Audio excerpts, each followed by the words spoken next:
Hi everybody, this is Dr. Nadia Fouladian. We're going to start the second video for the autonomic nervous system.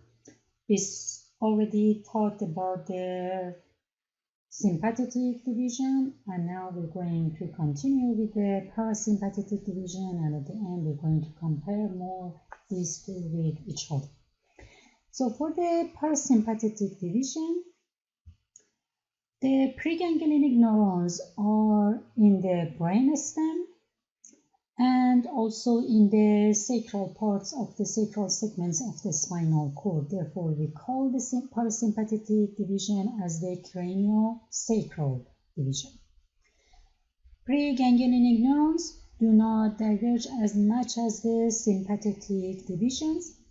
It means that's because the ganglia are not as close to the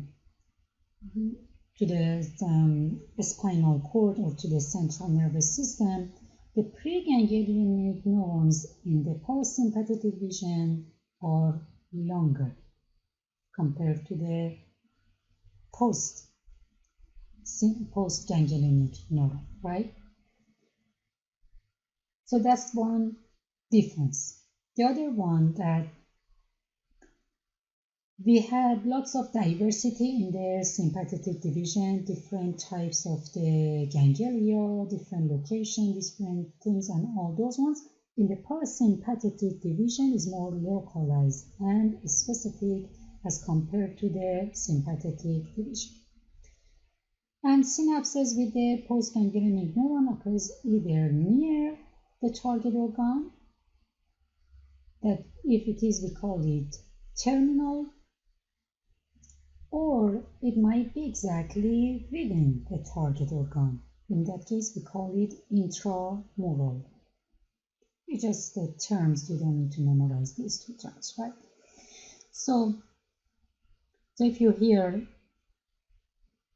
you just know that the terminal are the ones that are near the target organ. Therefore, in any of these two situations, postganglionic neurons are much shorter than the preganglionic neuron, because the preganglionic neuron has come all the way from the cranial part all the way to that organ, and then the ganglion is near that organ or over exactly the organ. Therefore, the postganglionic neuron is very short compared to the preganglionic neuron. Now, regarding the organization and anatomy of the parasympathetic divisions, preganglionic fibers leave the brain to some nerves, cranial nerves. So there are 4 cranial nerves that they have some parasympathetic neurons with them, right? We need to know those 4 nerves: cranial nerve 3, oculomotor nerve, cranial nerve 7, facial nerve, cranial nerve 9, glosopharyngeal nerve, and cranial nerve 10, vagus nerve. All these 4 cranial nerves, they have some parasympathetic fiber, and these 4 are the ones that are making the cranial parts of the parasympathetic system. So for the cranial nerve 3, they go to the intrinsic eye muscles, the eye muscles that we have inside of the eye, not the muscles that they are extraocular. You remember, those are skeletal muscles, but they are moving the eye, and they were innervated by the, for example, cranial nerve 4, cranial nerve 6, and all those ones. But these, when we are talking about the parasympathetic fibers of this cranial nerve, we are talking about the ones for the cranial nerve 3. We are talking about that they are the one that they are going, for example, to the muscles, smooth muscles that we have in the iris, for example, or they are the ones that are connecting somehow to the lens, right? So those are the ones that are, for example, acting over the curve of the lens, or they acting over the size of the pupil and all those ones. So those are parasympathetic fiber through the cranial nerve 3, oculomotor. For the cranial nerve 7, those parasympathetic fiber to go to the tear glands and salivary glands, right? Just give you a general idea about the parasympathetic. Parasympathetic is the part of the body makes the body wet. So we can give it like something general like this. Like they make more salivation, and the salivary secretions that come from the parasympathetic are not dry or sticky, they are watery, right? Or they make more tear production, right? Lacrimation, we call it tear production as lacrimation, right? So these two are going to the sympathetic nerve 7 fascia. For the cranial nerve 9, glossopharyngeal, glossa means tongue, pharyngeal means pharynx, related to pharynx, right? These parasympathetic nerves go to the parotid salivary gland, right? So that's a very specific, that makes a very good question, right?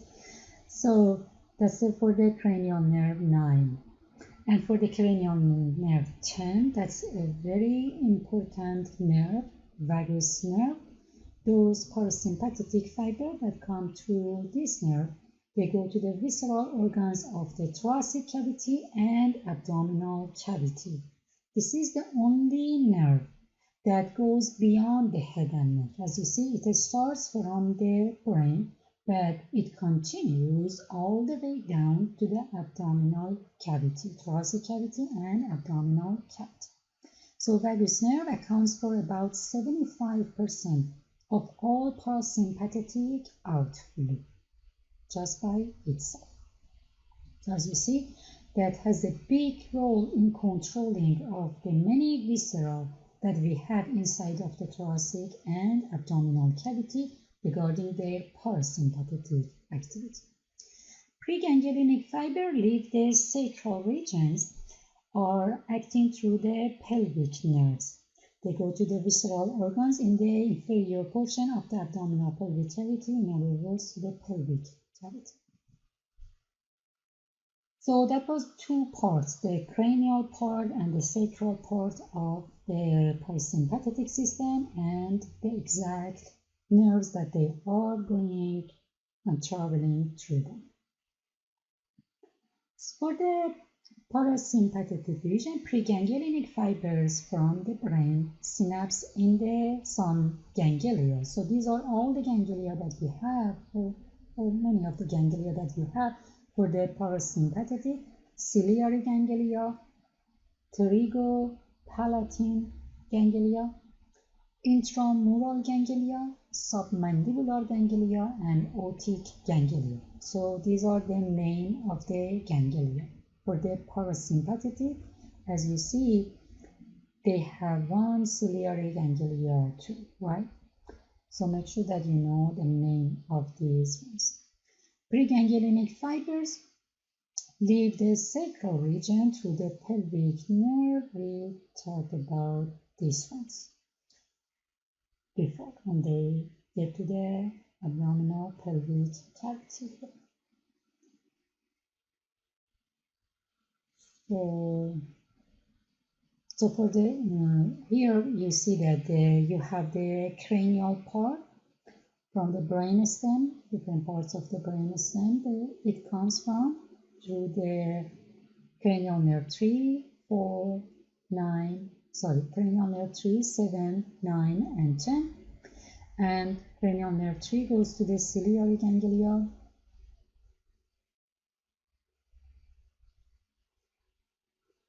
Pay attention, this ciliary ganglia is in the eye, related to the eye.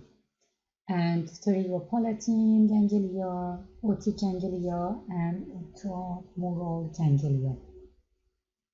So you don't need to know exactly which the whole pathway for each one. Just know which nerves they have parasympathetic, which cranial nerves they have parasympathetic fiber with them, and know the name of the ganglia that we have here, right?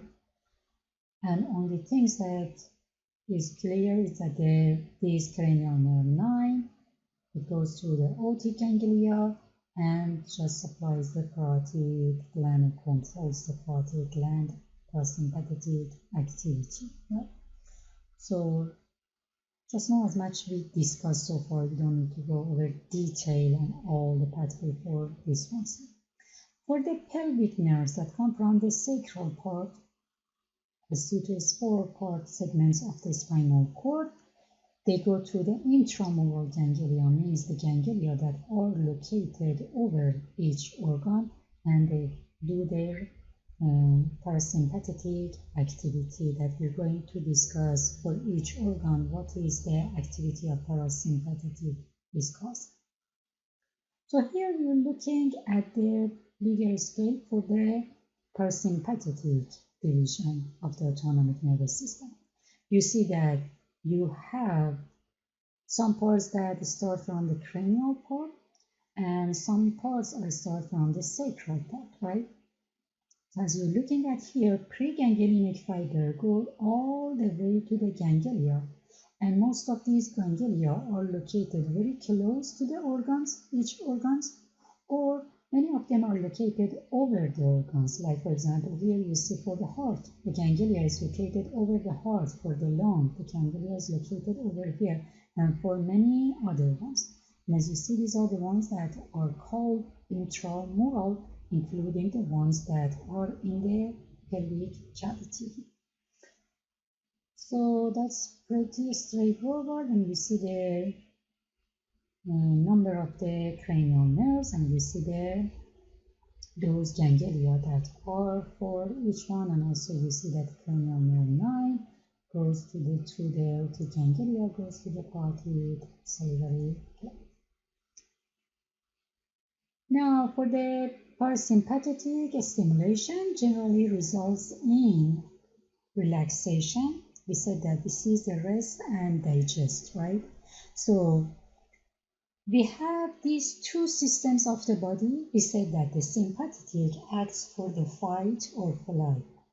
At the time that the body is fighting with something or getting ready to come over something, right? We have sympathetic activity.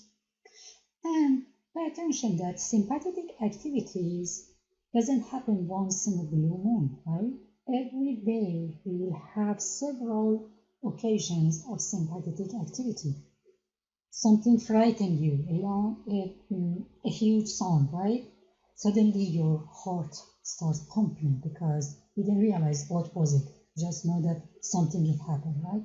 You're just getting ready, right? Get excited. Several emotions may happen. Good news, very, very good news, very, very bad news, right? All those ones. So it happens many times during the day. Suddenly you have an anatomy exam tomorrow. Oops, you just start pounding the heart, right? And all those things, alertness, all those things, right? But this is not the whole day, right?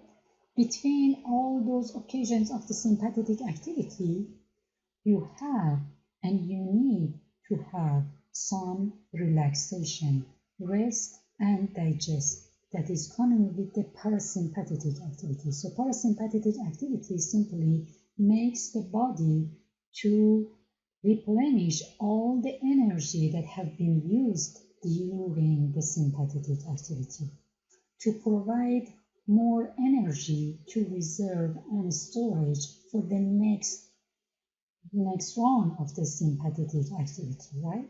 So it is like in the middle of the fights that parasympathetic is working to bring the body to the level that it should be, bring it back and replenish that. So it is causing relaxation, food processing, and energy absorption and storage of all the things that have been lost. So major effects of the parasympathetic stimulation, like for example for the pupil, it makes pupil constriction. We do not need to have those dilated pupil anymore. So pupils constrict. Secretions of digestive enzyme. We couldn't do digestion and urination at the time of sympathetic. We didn't need it, right? But now it is the time we need to get some glucose, some nutrient, and replenish the body. So we need digestion. So this is the time that we can do that. So all the activity of the digestive system goes higher with the parasympathetic. Pay attention that the movement of the digestive system goes higher, so that part of the digestive system can move much better. Like for example, the stomach moves and mix the food, right? The wall of the small intestine moves and makes the food or whatever is inside of that move forward, or defecation happens and all those ones. Besides, the secretions inside of the digestive system goes higher too.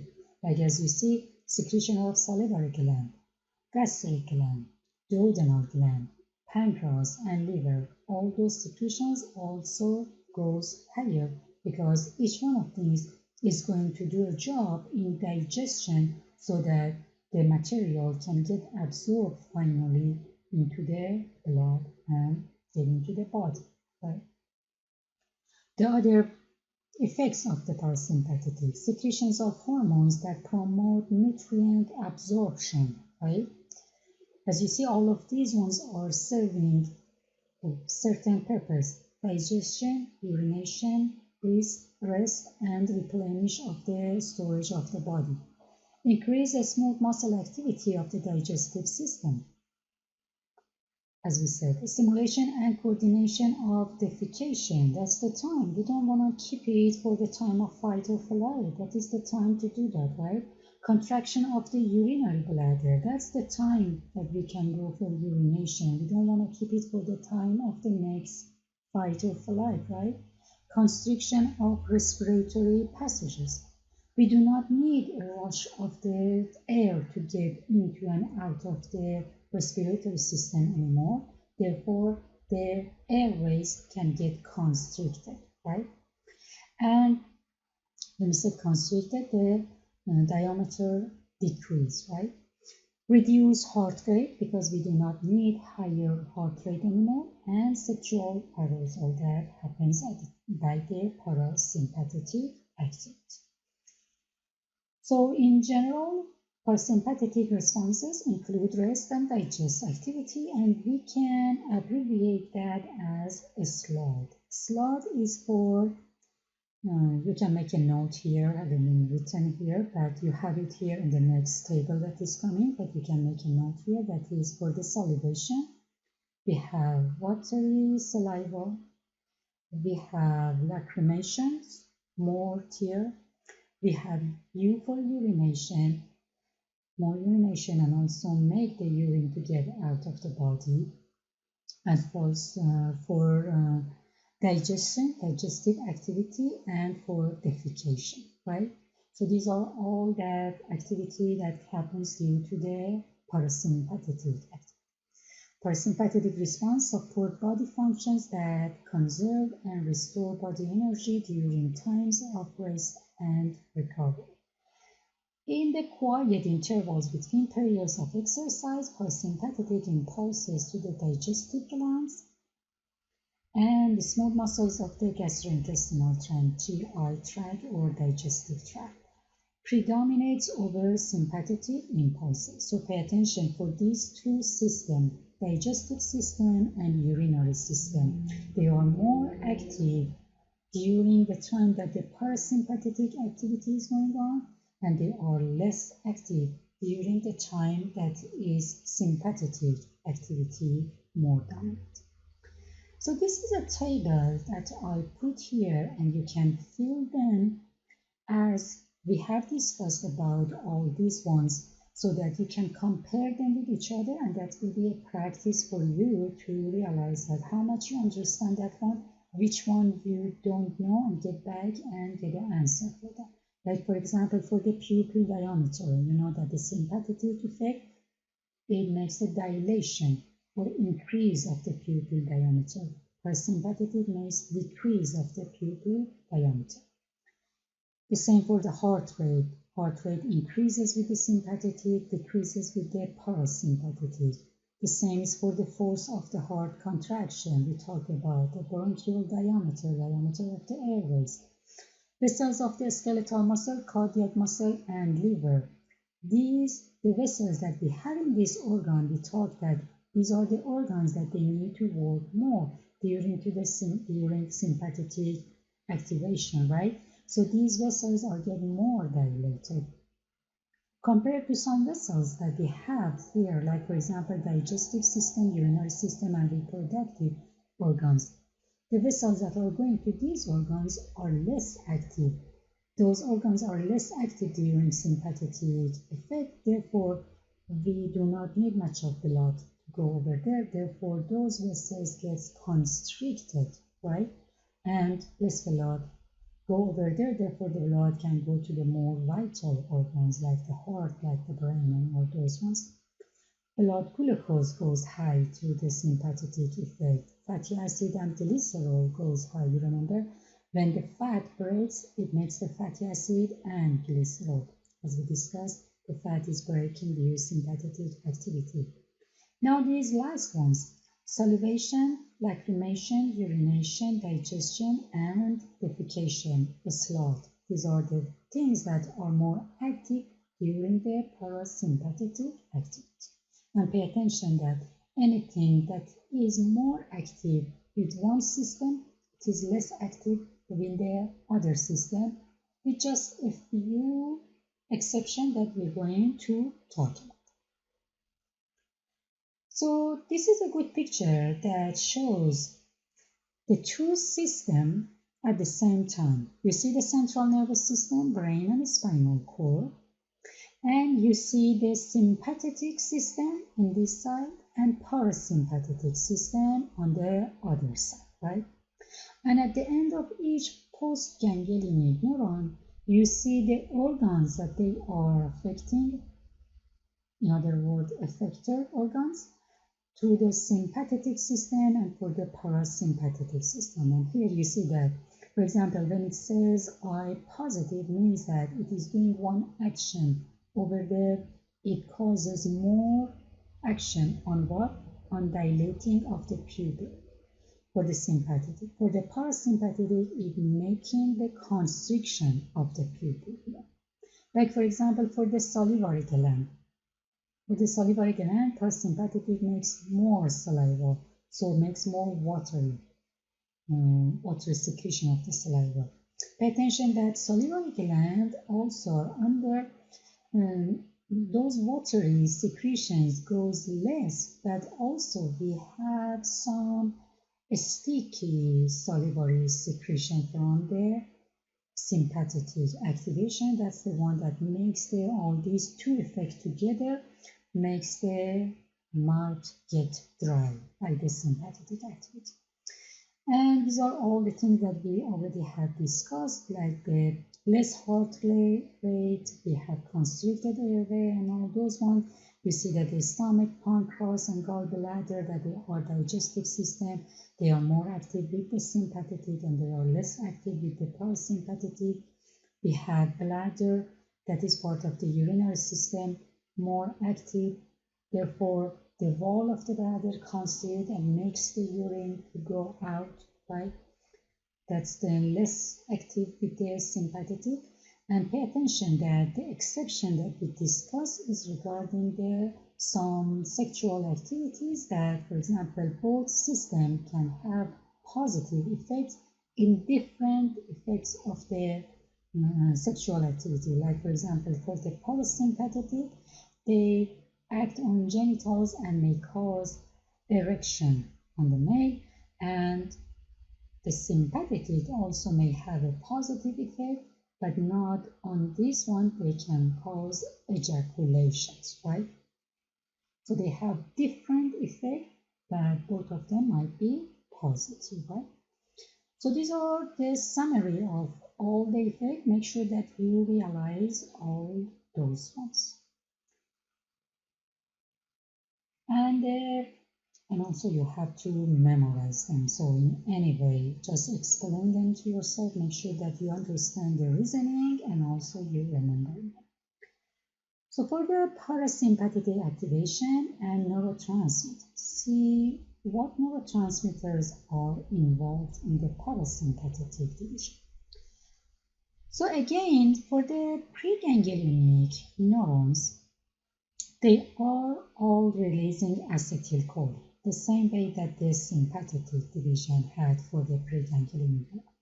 But in the parasympathetic, also the postganglionic neurons, they are releasing acetylcholine too. So for the parasympathetic, all preganglionic and postganglionic fiber, they're releasing acetylcholine at their synapses and neuroeffector junctions. Most parasympathetic stimulations are short-lived, so they do not last very long time. This is due to the immediate breakdown of acetylcholine by an enzyme, we call it acetylcholine esterase. So acetylcholine esterase breaks down the acetyl from choline, therefore it's not effective anymore. Therefore, the action of the parasympathetic centers are short.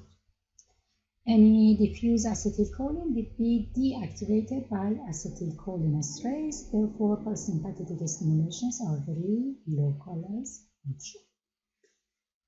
So plasma membrane receptors and responses, we said that for the sympathetic system, we have alpha receptor and beta receptors. For the parasympathetic division, we have two other types of the receptors that they are found on the postsynaptic plasma membranes. Some of them are called nicotinic receptors, some of them are called muscarinic receptors.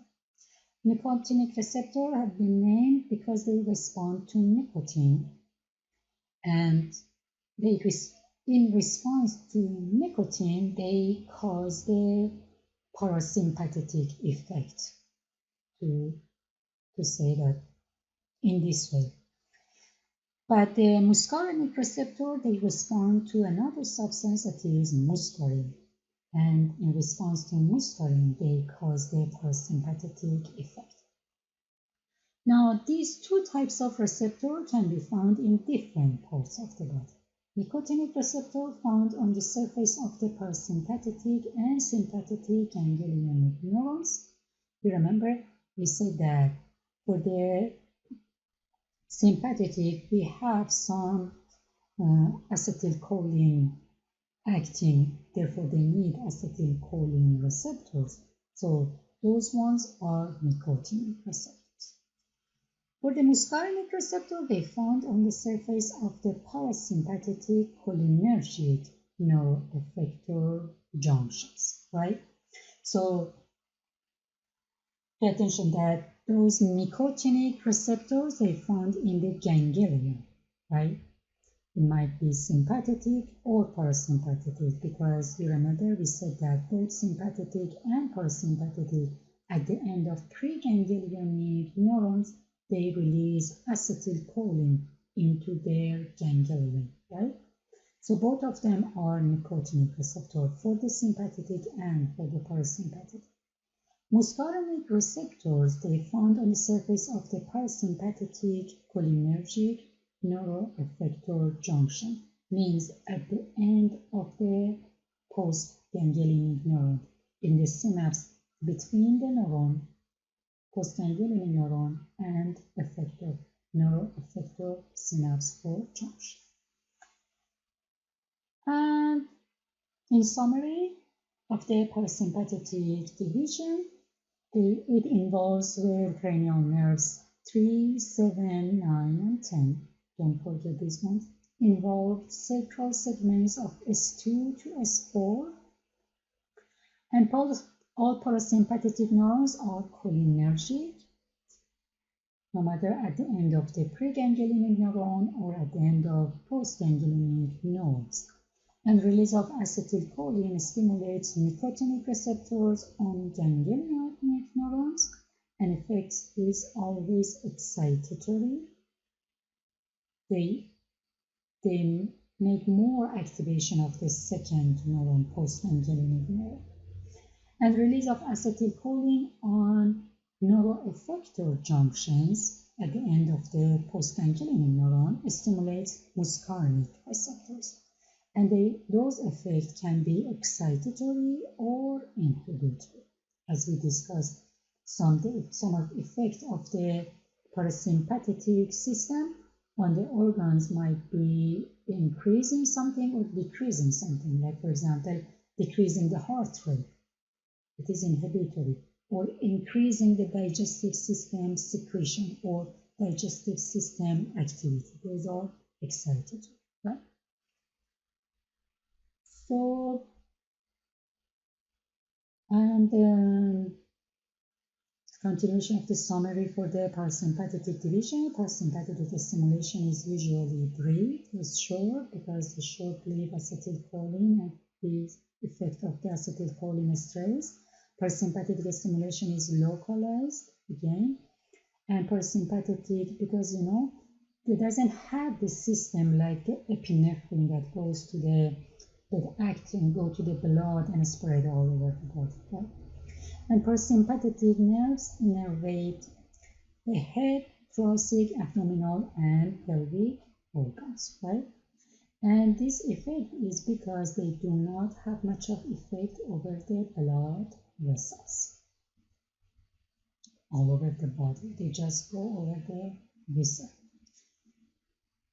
And this is the parasympathetic division. That's heaven, isn't it? Rest and digest, right? So here you have this picture. We talked about this cranial part and sacral part. We talked about the preganglionic neurons that get to the ganglion. We talked that this ganglion might be close to the organ or might be over the organs, all those ones. And also, so these are preganglionic, ganglion, and postganglionic neuron, and they affect on their all target organ.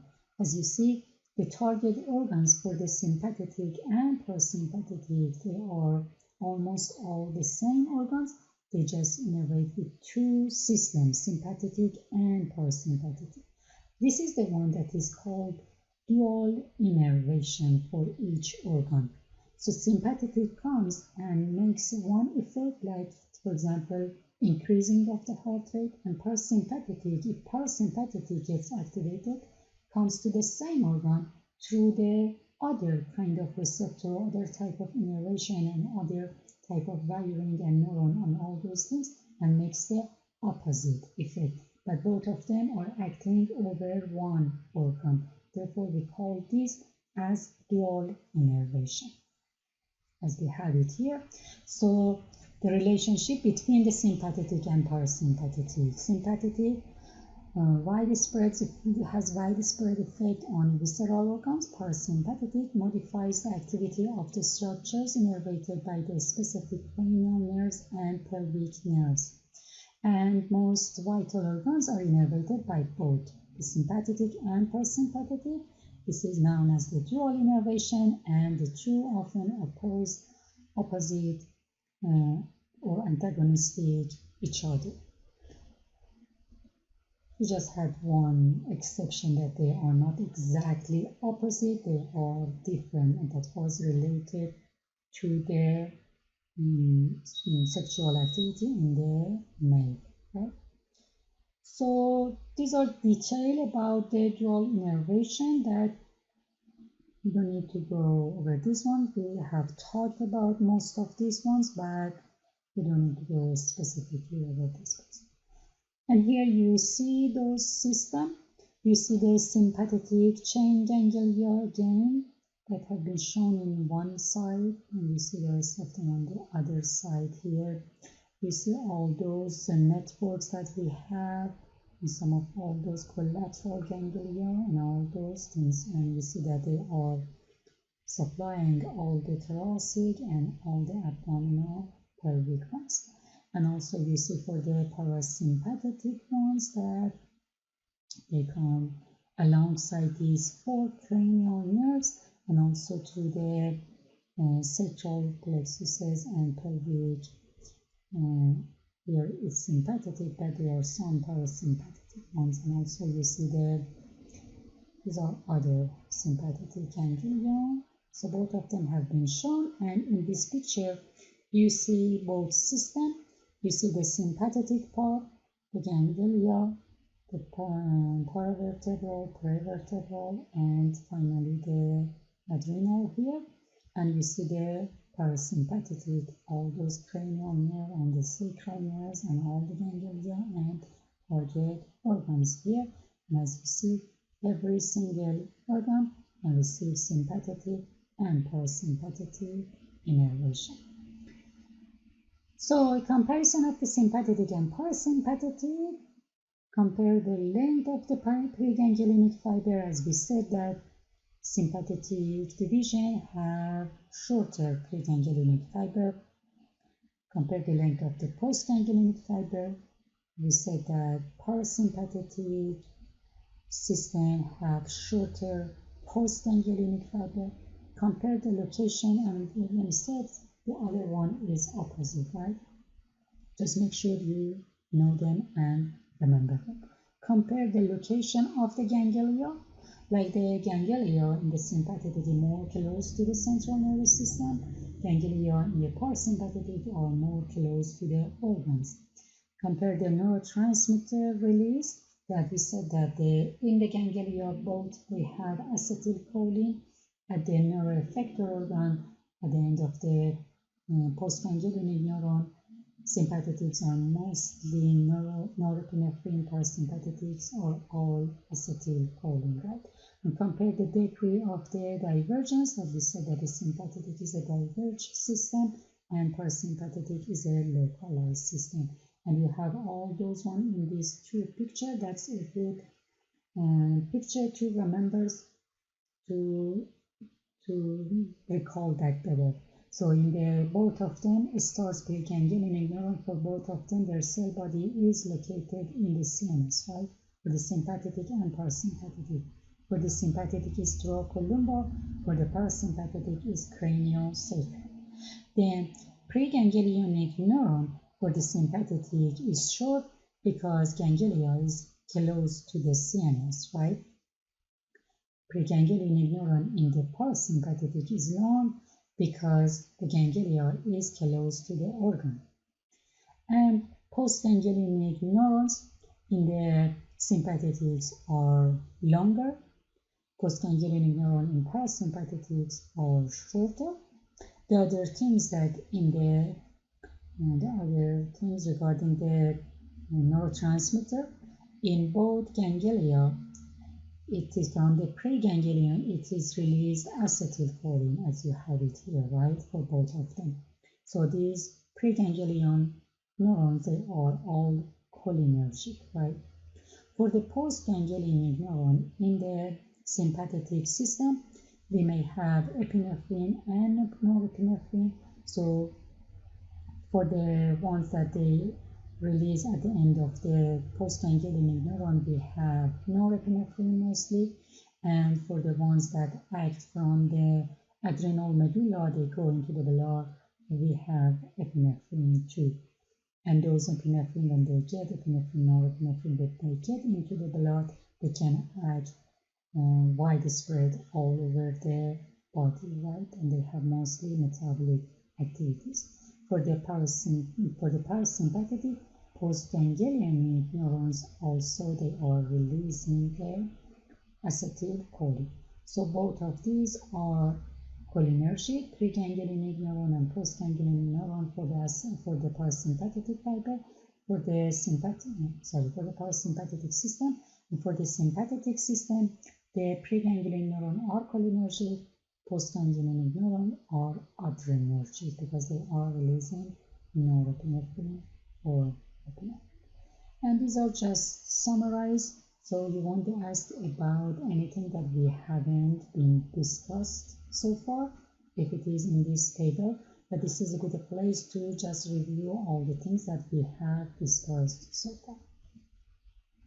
And finally, what kind of situation it is? You're sitting, enjoying your rest in a jungle, and suddenly a bear is coming and is following you. What you will do? You continue your rest and digest? No, you have to fight, and as most of the time you cannot fight with a bear, you have to fly. So what will happen? It acts the hypothalamus. Hypothalamus activates sympathetic division of the nervous system. You remember hypothalamus is acting over and regulating the activity of the autonomic nervous system, and specifically sympathetic division of the autonomic nervous system. So due to that one, heart rate increase, blood pressure increase, respiration increase, and you have the bronchodilation. Adrenal medulla secretes epinephrine and norepinephrine, and blood flow to the skeletal muscle increases. Stomach contractions are inhibited. You don't want to continue eating or absorbing or digesting. You don't want to continue defecation. You don't want to continue urination. Sorry about the extra noise. Really, some of them are out of my control. So, so these are all the situations that is happening when there's sympathetic activity, and this is the exact context that it may happen. What about this one? Is it Hawaii? Is after anatomy exam, you are relaxed and you are resting and digesting and enjoying the view. So enjoy your time, and hopefully this has been a useful and good review of the autonomic nervous system, and hopefully you get benefit of that. See you for the next videos.